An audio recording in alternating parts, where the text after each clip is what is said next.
Tonight we look back at 2020. There are lots of different ways to measure a year's high and low points.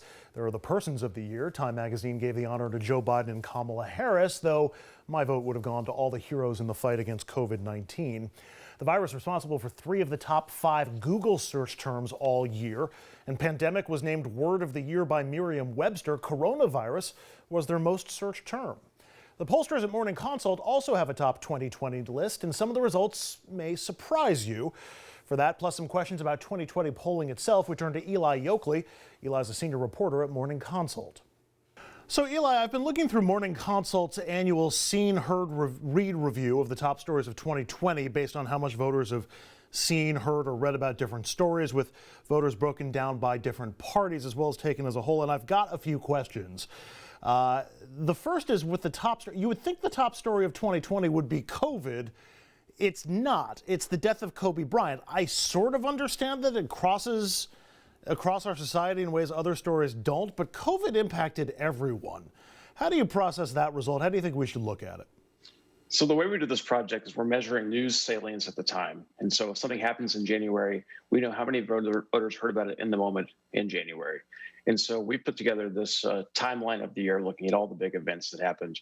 We polled almost 400 of them, narrowed down the list to about 150, and came up with our annual Seen, Read, Heard list. And the number one event was the death of Kobe Bryant at a helicopter crash in California.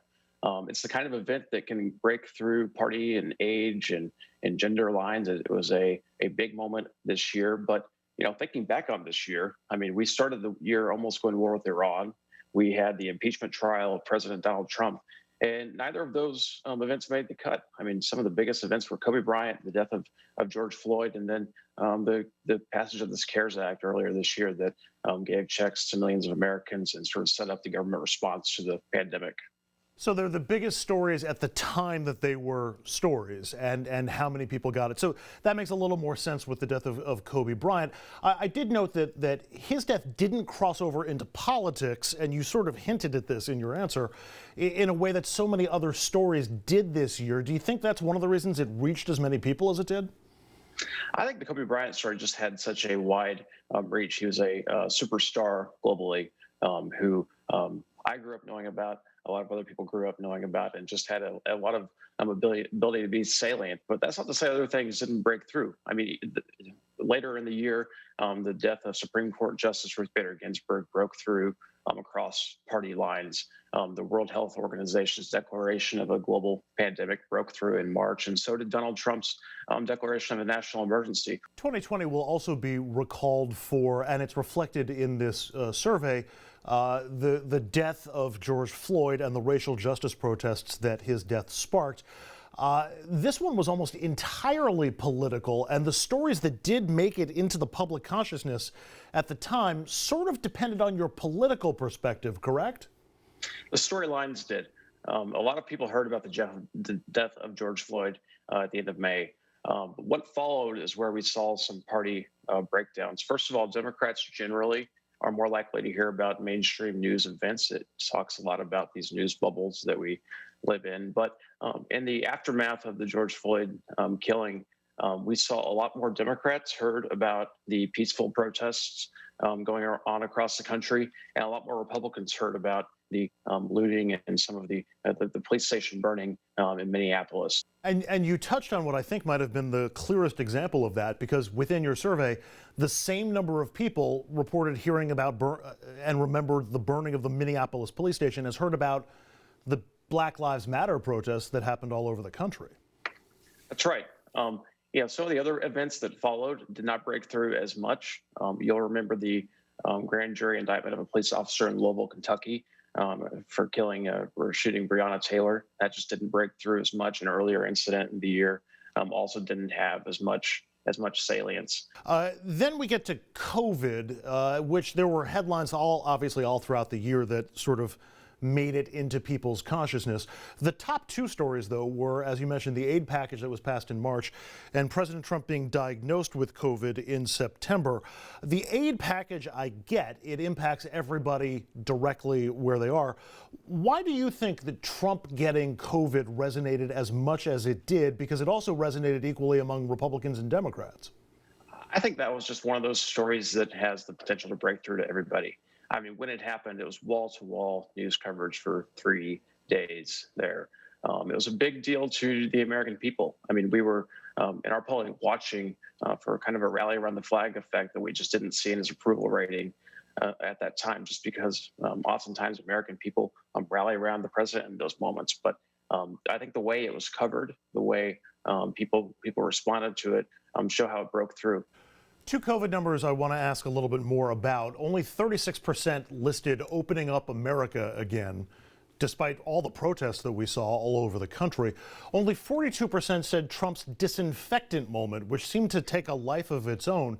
I'm wondering if you think those are honest responses or if those are somehow skewed or filtered by partisanship, with some people not wanting to recall some of those moments. I think in some cases, this is self-reported, and some people are going to say what they're going to say. On the other hand, I think a lot of that goes to news bubbles, particularly you watch MSNBC or the night of the disinfectant comments. It was wall-to-wall coverage. That was something that just broke through in a big way on the Democratic-leaning media ecosystem. When it comes to the reopening, that was a big push from Republican governors. I think Brian Kemp down in Georgia was the first to reopen at the time. This was something that was a big push on the conservative side of the aisle, and so of course the media aligned with that movement is going to be covering it more.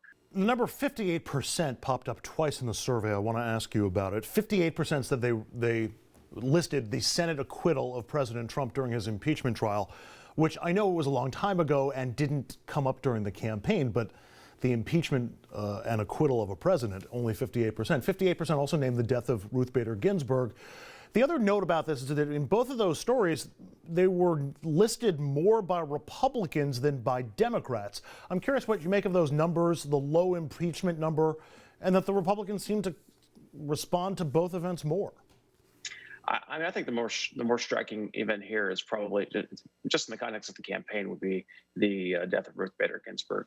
That was something that Republicans have been thinking about for a very long time and spent a lot of time using to energize folks on the right in the lead up to the election this year. And so, again, I think some of this is partisan news bubbles, some of this is expectations, and some of this is just self-reporting of what people have heard a lot about.